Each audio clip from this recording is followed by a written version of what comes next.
नमस्कार दोस्तों, आज बहुत ही गंभीर मैटर पे मैं बात करने जा रहा हूँ। प्रेगनेंसी के बाद जब बच्चा पैदा हो जाता है, आजकल सिजेरियन डिलीवरी का बहुत बढ़ चुका है क्रेज़। माताएं खुद से भी सिजेरियन कराना पसंद करती हैं और डॉक्टरों के सलाह से भी सिजेरियन होता है। कई बार वो लोग मुहूर्त देख करके भी सिजेरियन का प्लान कर लेते हैं। आखिर सिजेरियन के बाद जो परेशानी आती है, नॉर्मल डिलीवरी और सिजेरियन, उसमें सबसे प्रमुख परेशानी क्या आती है? उसमें एक परेशानी है ब्रेस्ट फीडिंग को लेकर के।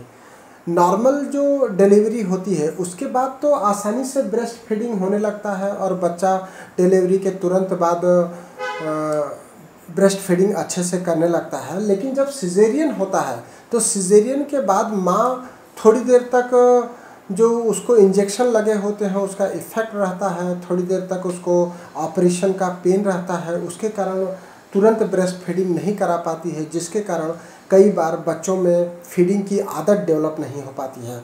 उसके कारण ब्रेस्ट फीडिंग बहुत कठिन हो जाता है और कई बार बच्चों को सिखाने में लगभग 7 से 10 दिन लग जाते हैं। अगर मैं बात करूं प्राइमी की, मतलब पहली बार जो मदर बनती है तो उसको तो आता भी नहीं है, उनके लिए ये बहुत परेशानी हो जाती है।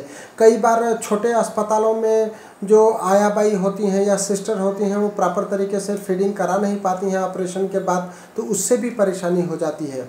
और कई बार मदर की खुद ही बहुत सारी बीमारियां होती हैं, उसके कारण भी उनको प्रॉपर तरीके से मिल्क नहीं आता। मिल्क नहीं आने के कारण बच्चा फिर मिल्क लेता नहीं है और उसके कारण उसको ऊपर का बाहर का या तो दूध पिलाना पड़ता है या फिर टिन मिल्क देना पड़ता है जो डब्बे में आता है, और उसके कारण बच्चे को बार बार या तो इन्फेक्शन लग जाता है, उसको लूज मोशन लग जाता है या फिर दूसरी बीमारियां हो जाती हैं। आखिर ब्रेस्ट फीडिंग इतना इम्पॉर्टेंट क्यों है? ब्रेस्ट फीडिंग जो है नेचुरल इम्यूनिटी बूस्टर है। अगर बच्चा 4 से 6 महीने तक केवल मदर्स मिल्क पर रहे तो उसको बीमारी बहुत सालों तक होती ही नहीं है। ब्रेस्ट मिल्क में इतना अच्छा कंपोजिशन ऊपर वाले ने बनाया है। ब्रेस्ट मिल्क कंप्लीट फूड है। बच्चे की जो स्टमक है, इंटेस्टाइन है या बच्चे का जो डाइजेस्टिव सिस्टम है वो बहुत ही नाजुक होता है, तो उस नाजुक दौर में केवल मदर मिल्क को ही डाइजेस्ट कर सकता है।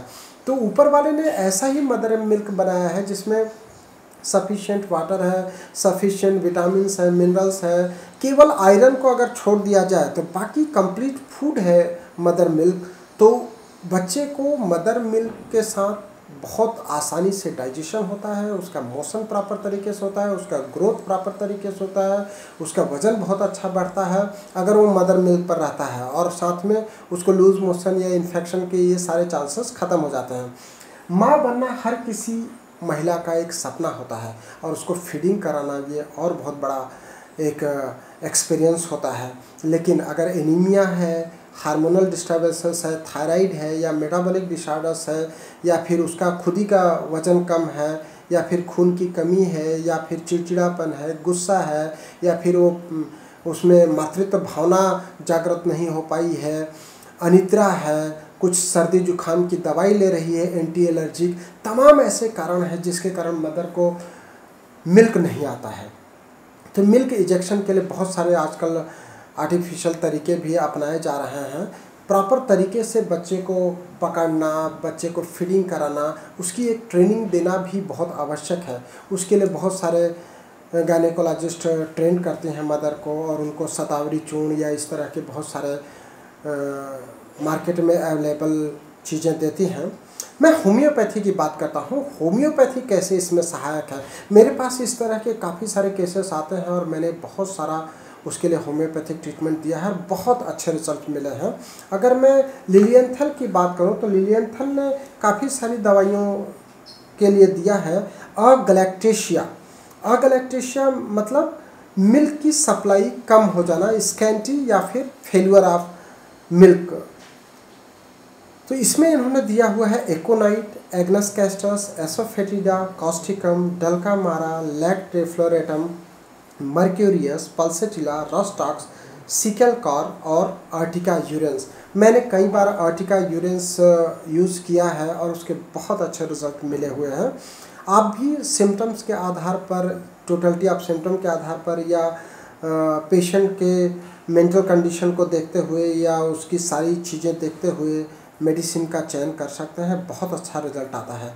अगर उसको एनीमिया की कंडीशन है या खून की कमी है तो आप उसको बहुत आसान सा तरीका मैं बता रहा हूँ, गुड़ और दलिया खिलाइए या फिर मिल्क, दलिया और गुड़ ऐसा उसको दीजिए, उससे बहुत अच्छा मिल्क का डेवलपमेंट होता है। बाकी मेडिसिन्स में अगर मैं बात करूं, अगर एनीमिया है तो चाइना है, फेरममेट है, फेरमफास है, कैलकेरिया फास है, इस तरह की दवाइयाँ भी दी जा सकती हैं। बहुत लोगों को ये पता ही नहीं है कि होम्योपैथी में ऐसी दवाइयाँ भी आती हैं जो मिल्क का प्रोडक्शन बढ़ा सकती हैं, जबकि होम्योपैथी में बहुत अच्छी दवाइयाँ आती हैं जिसका कोई साइड इफ़ेक्ट नहीं होता है। बाकी दूसरी दवाइयाँ अगर ब्रेस्ट फीडिंग के समय दी जाती हैं तो उसका बच्चे पे साइड इफ़ेक्ट भी हो सकता है, लेकिन होम्योपैथिक दवाइयाँ देने पर किसी भी प्रकार का कोई साइड इफ़ेक्ट नहीं होता है। तो अगर आपके पास भी इस तरह का कोई केस आता है तो आप होम्योपैथिक दवाइयों का चयन कर सकते हैं, उससे बहुत अच्छे रिजल्ट मिलते हैं। तो अगलैक्टेशिया के लिए भी आप होम्योपैथी दीजिए, बहुत अच्छे रिजल्ट हैं। Thank you.